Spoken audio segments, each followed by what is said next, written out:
Hello US welcome back to India's largest digital network Suman TV. ఈరోజు మనతో ఉన్నారు certified financial planner అయిన లీలా రవికాంత్ గారు. ముఖ్యంగా బడ్జెట్ 2024 సంబంధించి ఈ 2024లో బెస్ట్ 5 మ్యూచువల్ ఫండ్స్ ఏంటి అనేది సార్ యొక్క అనాలిసిస్ రీసెర్చ్ ద్వారా తెలుసుకుందాం. నమస్కారం సార్. సార్ మీరు ఒక టెలికామ్ ఇండస్ట్రీ కానీ లేకపోతే ఒక ఫైనాన్షియల్ బ్యాక్గ్రౌండ్ అలాగే హెల్త్ కేర్ సిస్టమ్ ఈ మూడిట్లో కూడా ఒక రెనౌండ్ పర్సన్గా మీరు ఉన్నారు. అయితే మీరు చూసే విధానం కానీ మీరు చేసే రీసెర్చ్ ద్వారా కానీ వచ్చే రిజల్ట్ అనేవి కొంచెం అథెంటికేట్గా యాక్చువల్ రియాలిటీకి దగ్గరగా ఉంటూ ఉంటాయి. ప్రీవియస్గా మీరు చెప్పిన డేటా ఏదైతే ఉందో అది చాలాసార్లు సక్సెస్ అవ్వడం కూడా జరిగింది. సో అదే బేసిస్లో ఈ 2024లో బెస్ట్ 5 మ్యూచువల్ ఫండ్స్ గురించి చెప్తారా? గజం కేవలం 23,000 రూపాయలతో 165 గజాల భూమి కేవలం 38 లక్షలు మాత్రమే. యాక్చువల్గా మనం మాట్లాడుకునేటప్పుడు బెస్ట్ 5 బెస్ట్ 6 ఇవేమవుతాయంటే ఒక సంవత్సరం బెస్ట్ ఉండేవి. అంటే ఇప్పుడు ఒక ఎస్ఐపి కడుతున్నా అంటే ఆడు 3 ఏళ్ళు 5 ఏళ్ళు 8 ఏళ్ళు ఒక 20 ఇయర్స్ డిసైడ్ చేసుకుంటాం. బెస్ట్ 5 అనేది ఇప్పుడు మీరు 2000 నుంచి 2023 వరకు ఈటీ ఎకనామిక్ టైమ్స్ ఇండియాలో బెస్ట్ మ్యూచువల్ ఫండ్ అవార్డు ఒకటి ఇస్తూ ఉంటారు. ఫస్ట్ ఇయర్ నుంచి ఇప్పుడు దాకా వచ్చిన ప్రతిసారి ఒక్కొక్క ఫండ్ మేనేజర్ వచ్చాడు కానీ కంటిన్యూస్గా ఒక్కడే రాలేదు. సో మన సెలెక్షన్ అనేది it depends upon the stock that is invested in that fund.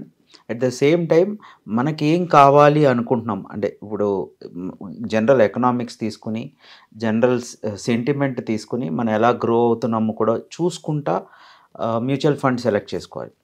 అంటే ఇప్పుడు సపోజ్ చూడండి, ఇప్పుడు ఒక లార్జ్ క్యాప్ ఫండ్ ఉందనుకోండి, అది తీసుకున్నారనుకోండి, మన ఇండియన్ ఎకానమీ 7 to 10% గ్రోత్ అవుతే అది కూడా ఇంకొక 2% 3% గ్రో అవుతుంది. ఒక మిడ్ క్యాప్ అనుకోండి, అది లార్జ్ క్యాప్కి గ్రో అవడానికి ట్రై చేస్తుంది, ఎందుకంటే because that is a mid cap. So ఆటోమేటిక్గా మిడ్ క్యాప్ ఎక్కువ గ్రోత్ ఉంటుంది. అలాగే స్మాల్ క్యాప్ అనుకోండి, దానికి ఇంకా ఎక్కువ ఆపర్చునిటీ ఉంటుంది. సో మన లాస్ట్ 10 ఇయర్స్లో small cap versus mid cap versus large cap funds ఏవైతే తీసుకుంటే మీకు నిప్పాన్ కానీ లేకపోతే మన టాటా స్మాల్ క్యాప్లు కానీ ఏదైనా సరే మీరు స్మాల్ క్యాప్ ఏది చూసుకున్నా మినిమం 25 నుంచి 35% గ్రోత్ 40% గ్రోత్ చూపించారు. ద రీజన్ ఈజ్ అవి పెరిగే ప్రపోర్షనేట్ ఏదైతే ఉందో అవి చాలా స్పీడ్గా ఉంది, ఎందుకంటే ఎకానమీ ఈ రేంజ్లో పెరుగుతుంది కాబట్టి, అండ్ వాళ్ళకు వచ్చే ఆపర్చునిటీస్ కూడా అలాగే ఉంటాయి. సో అందుకని నెక్స్ట్ 5 ఇయర్స్కి మనం ఇన్వెస్ట్ చేసేటప్పుడు మెజారిటీ ఆఫ్ అవర్ ఇన్వెస్ట్మెంట్ అంటే లాంగ్ టర్మ్లో చేసుకునే సిప్పులు కానీ ఏమైనా ఉంటే అవి ఒక 20-25% 30% వరకు స్మాల్ క్యాప్లో ఇన్వెస్ట్ చేసుకోవడం మంచిది.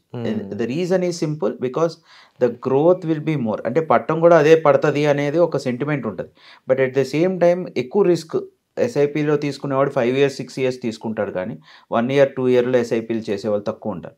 సో ఆ రిస్క్ తీసుకునే కెపాసిటీ ఎక్కువ ఉన్నప్పుడు please try to invest more into, అంటే బ్యాలెన్స్డ్ వేలో చూసుకున్నా సరే ఓ 20-30% స్మాల్ క్యాప్లో ఇన్వెస్ట్ చేసుకోవడం.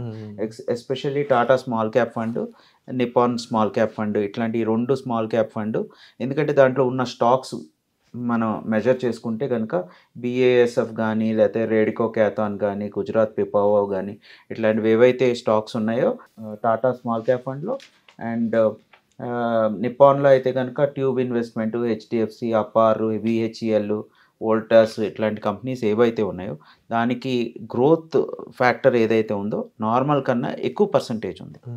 సో అందుకని ఆ స్మాల్ క్యాప్ కంపెనీస్ ఏవైతే అంటే ఇప్పుడు స్మాల్ క్యాప్లో కూడా ఒక 5% లార్జ్ క్యాప్ కూడా ఉంటుంది.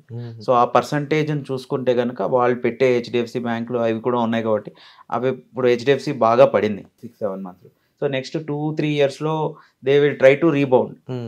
సో ఆ కండిషన్లో చూసుకుంటే ఇప్పుడు ఐడిఎఫ్సి బ్యాంక్ కూడా ఉంది. లాస్ట్ 5 years 6 yearsలో ఐడిఎఫ్సి క్యాపిటల్ ఇన్వెస్ట్మెంటే చేసింది, అండ్ మధ్యలో అన్ని రకాల ఫ్యాక్టర్స్ వల్ల అది అంతగా గ్రో అవ్వలేకపోయింది.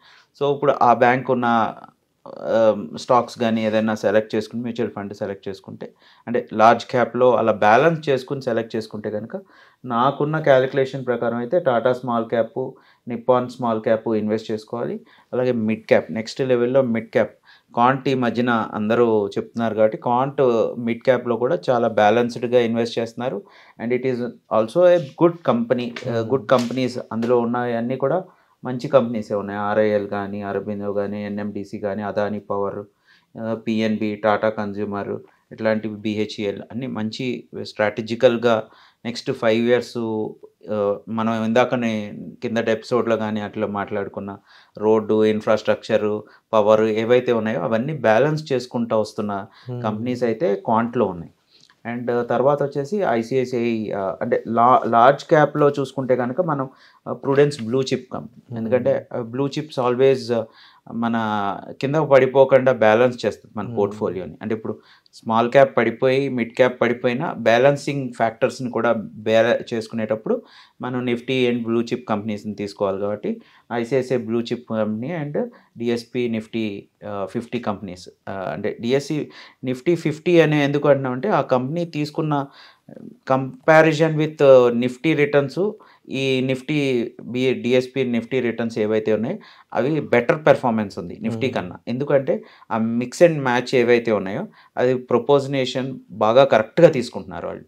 సో అందుకని ఆ బ్యాలెన్సింగ్ ఫ్యాక్టర్లో నేను ఈ స్టాక్ ఈ మ్యూచువల్ ఫండ్ చెప్తాను. అండ్ ఓవరాల్గా ఈ మ్యూచువల్ ఫండ్స్లోకి వెళ్దాం అనుకున్నప్పుడు డైరెక్ట్ ఇన్వెస్ట్మెంట్స్ కూడా ఉంటుంటాయి కదా సార్, ఎస్ఐపినే కాకుండా కాంపౌండింగ్ అనేది ఏ లెవెల్లో చూడొచ్చు అంటారు? అంటే కాంపౌండింగ్ మనం ఫ్యాక్టర్స్ తీసుకుంటే కనుక స్మాల్ ఎవ్రీ మంత్ ఆ డిసిప్లిన్ ఏదైతే మెయింటైన్ చేస్తున్నామో ఎస్ఐపిలో ఇన్వెస్ట్ చేసేటప్పుడు మనం బలవంతంగా మన బ్యాంక్లోంచి డిడక్ట్ అయిపోద్ది. కానీ యాక్చువల్గా కాంపౌండింగ్ కనుక మనం ఒక సిస్టమేటిక్గా ఒక 5 ఏళ్ళు ఐటీసీ కొన్నా, 5 ఏళ్ళు హెచ్డిఎఫ్సి కొన్నా మనకి వచ్చే రిటర్న్ కనుక కంపేర్ చేసుకుంటే ఆటోమేటిక్గా అదే ఎక్కువ ఉంటుంది. ఎందుకంటే ఎక్స్పెండిచర్ రేషియోస్ ఇవన్నీ మనకి ఎక్స్పెన్సెస్ అన్నీ తీసేస్తారు. సో బట్ ఆ డిసిప్లిన్ మన ఇండివిజువల్కి ఉండదు. మనం ఎంత అయినా సరే ఒక నెల ఏమో ఏదో వచ్చి హెచ్డిఎఫ్సి బ్యాంక్ పడిపోతుందంట అని వింటాం. సో ఆ నెల మనం పెట్టాం హెచ్డిఎఫ్సి పడిపోతుందంట అని. సో బట్ పడిపోయినప్పుడు పెడితేనే ఫండమెంటల్ కరెక్ట్ అనేది మనం ఆలోచించాం. డిసిప్లిన్ మన 6th సెన్స్ వేరేగా పనిచేస్తుంది. మన ఏదైతే సెంటిమెంట్ ఏదైతే ఉందో అది వేరేగా పనిచేస్తుంది. సో ఆ డిసిప్లిన్ మెయింటైన్ చేయాలంటే ఎస్ఐపి రూపంలో వెళ్ళటమే కరెక్ట్. అంటే ఒక కామన్ మ్యాన్. అదే కొంచెం ఎక్స్ట్రాడినరీగా మార్కెట్లో ఇన్వెస్ట్ చేసే వాళ్ళు ఉంటారు. వాళ్ళు డెఫినెట్గా they need to look at good stocks to invest regularly. So ఆ డిసిప్లిన్ రావాలి అంటే ఒక 20-15 years క్యాపిటల్ మార్కెట్లో ఇన్వెస్ట్ చేస్తేనే వస్తుంది. ఇమీడియట్గా అయితే we have not seen such a good investor. అంటే ఒక 1000-10,000 మందిలో ఒక్కలో అరో ఏంటంటే ఫాదర్ నుంచో గ్రాండ్ ఫాదర్ నుంచో వచ్చిన గురువు గారు చెప్పిన ప్రాసెస్లో వెళ్తున్న వాళ్ళు సక్సెస్ అవుతారు. కానీ కొత్తగా వచ్చే ఇన్వెస్టర్ మటుకి they need to follow the mutual fund investment in SIPs.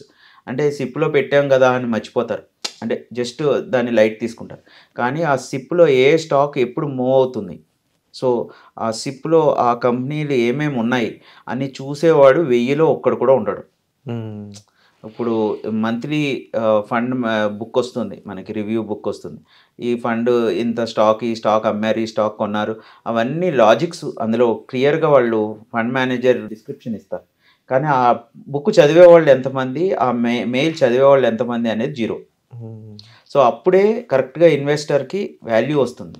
So 30 రోజుల పాటు ఒక మనిషి ఒక ₹1,00,000 శాలరీ కోసం ఒక ఎంప్లాయర్కి పనిచేసేటప్పుడు నాకు వచ్చే ₹1,00,000కి నేను ఎంతసేపు ఆ ₹1,00,000 మీద స్పెండ్ చేస్తున్నా అది 0 ఉంటుంది.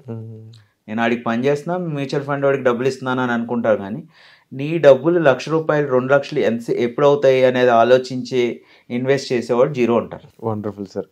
And at the same time ఈ కన్క్లూజన్తో పాటు మీరు ప్రీవియస్గా చెప్పిన ఫండ్స్ విషయాన్ని చూసుకున్న ఓవరాల్ ఈ రీసెర్చ్ ఇన్ఫర్మేషన్కి సంబంధించి మాకు క్లారిటీ ఇచ్చినందుకు thank you so much sir. Thank you.